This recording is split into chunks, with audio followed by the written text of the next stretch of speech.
Welcome to Nclex Practice Questions, Answers and Rationale in All Categories, Volume 4. Question 1. During a community health assessment at a local school's parent-teacher conference, the nurse encounters several parents and caregivers. Based on their shared histories and lifestyles, the nurse determines the risk factors for hypertension among them. Which of the following individuals is at the highest risk for developing hypertension? A. 45-year-old African-American attorney with a family history of hypertension, who has a sedentary lifestyle, consumes a diet high in sodium, and recently had a significant weight gain. B. A 60-year-old Asian-American shop owner with a BMI of 28, who has well-managed type 2 diabetes, takes medications for high cholesterol, and engages in regular physical activity. C. A 40-year-old Caucasian nurse who is a vegetarian, has a healthy BMI, is a non-smoker, but reports high levels of work-related stress, and consumes excessive amounts of caffeine. D. A 55-year-old Hispanic teacher, who smokes occasionally, has a healthy BMI, participates in a moderate-intensity exercise program, and recently started taking oral contraceptives. E.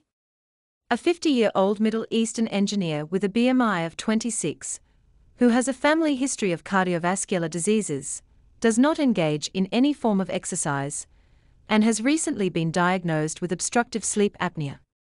F. A 52-year-old Native American artist with a family history of kidney disease, who smokes a pack of cigarettes daily, drinks alcohol excessively, and reports infrequent physical activity. G.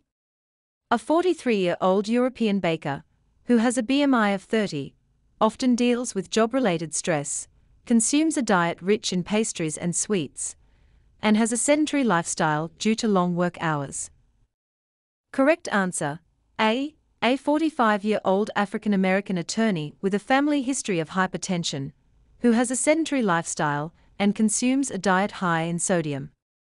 African American adults have a higher prevalence of hypertension compared to other racial and ethnic groups in the United States. This individual also has a family history of hypertension, a sedentary lifestyle, and a diet high in sodium, which are all risk factors for hypertension. Therefore, this individual is at the greatest risk for developing hypertension among the given choices. Option B. 60-year-old Asian American shop owner. Although age is a risk factor for hypertension, this individual has well-managed type 2 diabetes and engages in regular physical activity. Their BMI of 28 suggests being overweight, but the combination of other factors makes this individual's risk lower than the African-American attorney. Option C. 40-year-old Caucasian nurse. While this individual reports high levels of work-related stress, which can be a risk factor for hypertension, they have a healthy BMI, are a vegetarian, and a non-smoker. These factors help offset their risk, making them less likely to develop hypertension compared to the African-American attorney. Option D. 55-year-old Hispanic teacher. Although this individual smokes occasionally, which is a risk factor for hypertension, they have a healthy BMI and participate in a moderate-intensity exercise program. These factors help reduce their risk, making them less likely to develop hypertension compared to the African-American attorney. Question 2. A 15-year-old female with a history of depression is brought to the emergency department. Nurse's notes. A 15-year-old female with a history of depression and recent relationship troubles with her close friends is brought to the emergency department by her concerned parents after they found an empty bottle of maximum-strength acetaminophen in her room. Upon questioning, the patient tearfully admits to ingesting 15 tablets of the medication 45 minutes ago. She is visibly anxious and frequently looks at the marks on her wrists, which seem to be superficial scratches. Vital signs: blood pressure, 120/70. Heart rate, 88 bpm. Respiratory rate, 18 bpm. Oxygen saturation, 98% on room air. As the nurse prepares to address the situation, several orders from the primary care provider come in. Which of the following orders should the nurse prioritize and carry out first? A. Perform gastric lavage. B. Administer acetylcysteine, mucimist, orally. C. Start an IV with dextrose 5% and 0.33% normal saline. D. Have the patient drink activated charcoal mixed with water. E. Conduct a psychiatric evaluation. F. Apply wrist restraints to prevent further self-harm. Correct answer, B. Administer acetylcysteine, mucimist, orally. Although gastric lavage can help remove any remaining acetaminophen from the stomach, it is not the priority intervention in this situation. Administering the antidote, acetylcysteine, mucimist, should be the primary focus to counteract the toxic effects of acetaminophen on the liver. Acetylcysteine is the antidote for acetaminophen toxicity and should be administered as soon as possible to maximize its effectiveness in preventing liver damage. Question 3. A 68-year-old male with a history of hypertension and diabetes has undergone a cardiac catheterization to evaluate potential coronary artery disease. He has a known allergy to iodine-based contrast agents, which required premedication with corticosteroids and antihistamines. The procedure was successful, but the patient experienced brief hypertension during the administration of the contrast material. The patient has been transferred to the cardiac step-down unit for observation, and the nurse is aware of the potential complications that can arise in the initial 24 hours post-procedure. Which complication should the nurse monitor closely during this period? A. Persistent angina despite being at rest and receiving nitroglycerine. B. Thrombus formation leading to decreased peripheral pulses and cyanosis. C. Dizziness accompanied by a sudden drop in blood pressure when standing. D. Gradual decrease in blood pressure with no other symptoms. Correct answer, B. Thrombus formation. In the initial 24 hours after a cardiac catheterization, the nurse should closely monitor for thrombus formation. Thrombus formation at the catheterization site can lead to serious complications, such as decreased blood flow to the extremities or embolization to other parts of the body. While the other options, angina at rest, dizziness, and falling blood pressure, can be potential concerns, thrombus formation is the most critical complication to monitor for during the immediate post-procedure period. Question 4. A 43-year-old male with a history of recurrent renal calculi is admitted to the emergency department presenting with severe left flank pain radiating to the groin, nausea, and an episode of vomiting. He also reports burning and urgency during urination. His vital signs reveal a temperature of 100.8 degrees Fahrenheit 38.2 degrees Celsius, blood pressure of 145/90 mmHg, pulse of 100 beats a minute, and respiratory rate of 20 breaths a minute. The client is visibly anxious and uncomfortable due to the severity of the pain. The nurse is assigned to care for the patient and must prioritize the nursing goals to ensure optimal care. Which nursing goal should be the top priority for this client? A. Maintain fluid and electrolyte balance. B. Control nausea. C. Manage pain. D. Prevent urinary tract infection. Correct answer, C. Manage pain. Managing pain is always a priority because it ultimately improves the quality of life. The cornerstone of ureteral colic management is analgesia, which can be achieved most expediently with parenteral narcotics or nonsteroidal anti-inflammatory drugs, NSAIDs. Option A. IV hydration in the setting of acute renal colic is controversial. Whereas some authorities believe that IV fluids hasten the passage of the stone through the urogenital system, others express concern that additional hydrostatic pressure exacerbates the pain of renal colic. Option B. Because nausea and vomiting frequently accompany acute renal colic, antiemetics often play a role in renal colic therapy. Several antiemetics have a sedating effect that is often helpful. Option D. Overuse of the more effective antibiotic agents leaves only highly resistant bacteria, but failure to adequately treat a UTI complicated by an obstructing calculus can result in potentially life-threatening urosepsis and pyonephrosis. Question 5. During a school screening program for children aged 6 to 12, a nurse is tasked with evaluating their growth parameters. She encounters a 9-year-old girl who is shorter than her peers and seems to have less muscle development. To align her observations with typical growth expectations for school-age children, what would the nurse expect to see? A. Decreasing amounts of body fat and muscle mass. B. Little change in body appearance from year to year. C. Progressive height increase of 4 inches each year. D. Yearly weight gain of about 5.5 pounds per year. Correct answer, D. Yearly weight gain of about 5.5 pounds per year. School-age children gain about 5.5 pounds each year and increase about 2 inches in height. Between ages 2 to 10 years, a child will grow at a steady pace. Option A. Decreasing amounts of body fat and muscle mass are common in toddlers. Option B.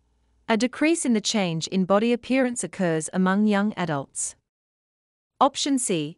Growth spurts are common in school-age children, as are periods of slow growth. Question 6.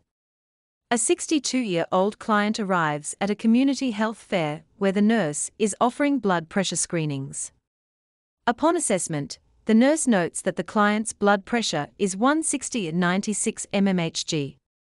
The client claims that their blood pressure is usually much lower, and they recently started new medication for arthritis. What would the nurse advise the client to do? A. Go get a blood pressure check within the next 15 minutes. B. Check blood pressure again in 2 months. C. See the healthcare provider immediately. D. Visit the healthcare provider within 1 week for a BP check. Correct answer, A. Go get a blood pressure check within the next 15 minutes. The blood pressure reading is moderately high with the need to have it rechecked after a few minutes to verify. The client states it is usually much lower. Thus a concern exists for complications such as stroke. Options B and D, waiting 2 months or a week for follow-up is too long. Option C, immediate check by the provider of care is not warranted. Question 7. It's a busy evening shift, and the hospital has just sounded an alarm for a disaster drill. The unit manager informs the nurse that they need to make room for potential mass casualty admissions. The nurse is given 4 clients and must decide who to prioritize for discharge to accommodate new admissions. Who should be considered first for discharge? A. A middle-aged client with a history of being ventilator dependent for over 7 years and admitted with bacterial pneumonia 5 days ago. B. A young adult with diabetes mellitus type 2 for over 10 years and admitted with antibiotic-induced diarrhea 24 hours ago. C. An elderly client with a history of hypertension, hypercholesterolemia, and lupus, and was admitted with Stevens-Johnson syndrome that morning. D. An adolescent with a positive HIV test and admitted for acute cellulitis of the lower leg 48 hours ago. Correct answer, A. A middle-aged client with a history of being ventilator dependent for over 7 years and admitted with bacterial pneumonia 5 days ago. The best candidate for discharge is one who has had a chronic condition and is most familiar with their care. This client in option A is most likely stable and could continue medication therapy at home. Option B, the client with antibiotic-induced diarrhea still needs continuous strict monitoring as the blood sugar levels may become unstable and dehydration is still possible. Option C, Stevens-Johnson syndrome is a rare, serious disorder of the skin and mucous membranes. It's usually a reaction to medication that starts with flu-like symptoms, followed by a painful rash that spreads and blisters. Option D. Cellulitis is often an underestimated complication of HIV disease, but they are responsible for an appreciable morbidity. Question 8. A 25-year-old male is seen in the endocrinology clinic for unexplained fatigue, weight gain, and low energy levels. After a series of diagnostic tests, he is diagnosed with hypothyroidism. The healthcare provider prescribes levothyroxine, Synthroid, 50 micrograms per day by mouth. As the nurse educates the client about this medication, which point should be emphasized? A. Should be taken in the morning. B. May decrease the client's energy level. C. Must be stored in a dark container. D. Will decrease the client's heart rate. Correct answer, A. Should be taken in the morning. Option A. Levothyroxine, Synthroid, has a side effect of insomnia. Taking it in the morning could prevent interfering with the client's sleeping pattern. Option B. Some of the side effects of levothyroxine include hyperactivity and an increase in heart rate. Option C. Keep this drug in a cool, dark, and dry place. Option D. A decrease in the heart rate is the desired effect of levothyroxine. Question 9. A 3-year-old child was brought to the pediatric clinic after the sudden onset of findings that include irritability, thick muffled voice, croaking on inspiration, hot to touch, sit leaning forward, tongue protruding, drooling, and suprasternal retractions. What should the nurse do first? A. Prepare the child for X-ray of upper airways. B. Examine the child's throat. C. Collect a sputum specimen. D. Notify the healthcare provider of the child's status. Correct answer, D. Notify the healthcare provider of the child's status. These findings suggest a medical emergency and may be due to epiglottitis. Any child with an acute onset of an inflammatory response in the mouth and throat should receive immediate care. Option A. If epiglottitis is seriously considered, no imaging studies are required. In less clear cases, imaging studies are occasionally helpful in establishing the diagnosis or excluding epiglottitis. Option B. Examining the child's throat should not be attempted because it may compromise respiratory effort. Option C. There are no indications for the collection of sputum specimens. Question 10. A school nurse is assessing 8-year-old Timmy, who was brought to the school health office by his teacher due to concerns about his recent behavior. The teacher reports that Timmy has been asking to go to the bathroom frequently during class, appears tired, and has been caught sneaking snacks during lessons. Upon further questioning, Timmy's mother, who was called to the school, mentions that he has been drinking more water than usual at home, has an increased appetite, and has had a few episodes of bedwetting in the past month. She also notes that despite eating more, he seems to have lost some weight. Given these observations and suspecting diabetes, which symptom is most likely to prompt parents to seek medical evaluation for their school-age child?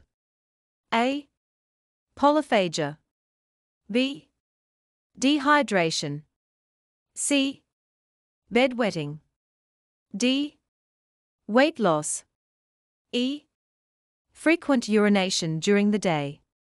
Correct answer, C. Bedwetting. While all of the symptoms listed can be indicative of diabetes mellitus, bedwetting in a school-age child who previously had control over their bladder is often the most alarming symptom for parents. It represents a regression in a previously acquired skill and can be distressing for both the child and the parents. This symptom, combined with the other signs, would likely prompt parents to seek medical evaluation. Good luck, students, and thank you so much for watching, and don't forget to like and subscribe for more videos.